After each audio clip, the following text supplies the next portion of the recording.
The Lost Kitten and the Baby Panda. In a bamboo forest, a baby panda named Bao loved to play.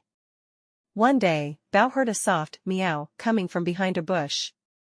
Curious, he waddled over and found a tiny gray kitten, shivering and scared. "Are you lost?" Bao asked gently.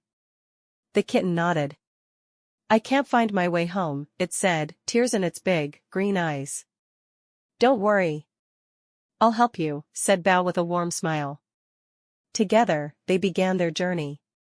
Bao used his strong paws to push aside tall grass, and the kitten climbed on his back when it got tired. Along the way, they met friendly animals who gave directions.